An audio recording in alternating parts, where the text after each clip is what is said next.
My name is Jesse and I'm going to guide you through on how to install your hydro-bipod repair kit. We're going to need a good surface to work on, a clean rag, and a 9/64 or 3.5mm Allen wrench. First, we're going to go ahead and disassemble the hydro-bipod. So with your hex key, go ahead and loosen these bolts in a crisscross pattern.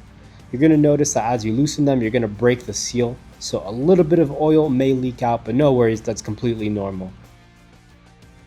And once they're all broken a little bit, feel free to take them out and put those screws safely on the side.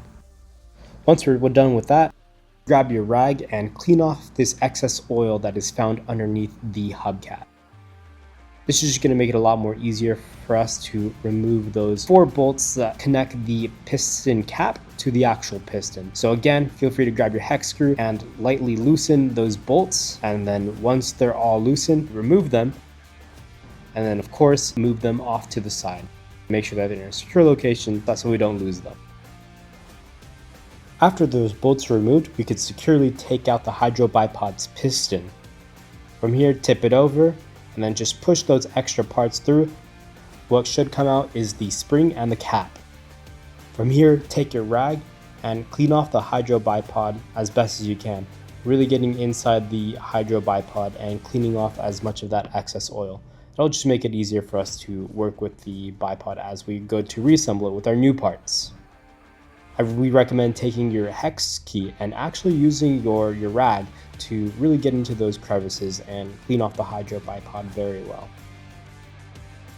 We also want to make sure we clean off these extra pieces as well, the O-ring, the spring, and the hubcap as well. Remove as much oil as you can. Even though it's not necessary and you want to make sure that all the oil is removed from the parts, take them to an air compressor to really clean out those little tiny hard to reach places. If not, you could always use a Q-tip as well.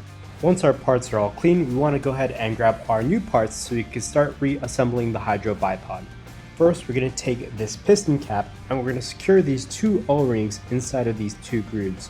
This will ensure that the oil does not leak out of the bipod and helps keep the seal. With this 3rd O-ring, we're going to secure it back onto that cap. And then from here, we're going to take our piston, make sure that gasket is nice and secure in there and that it's not uneven. From here, we're going to insert it back into the hydro-bipod.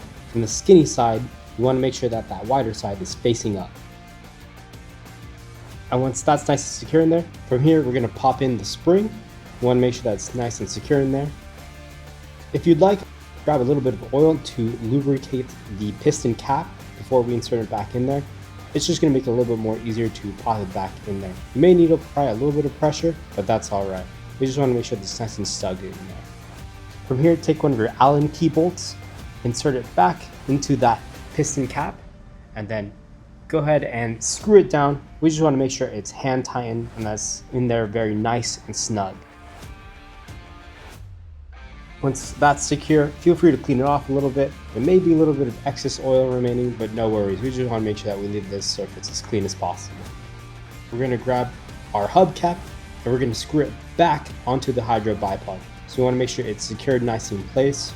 We're going to take our hex screws and we're going to go ahead and insert it back into those holes. Again, we're just going to lightly screw them in there. And once they're lightly screwed in there, we're going to go back and just screw them tightly, going again back to that crisscross pattern, making sure it's getting even pressure along the seal. That'll just hold the pressure a lot more better, making sure that everything will be nice and tight and secure. And again, we just want to hand tighten everything. Once you're done securing those bolts back into the hubcap, your hydro-bipod is all ready to be used. If you have any questions along the way, feel free to leave a comment for us. We'll be more than happy to answer any questions. Also, check out some of our other videos like how to bleed your hydro-bipod.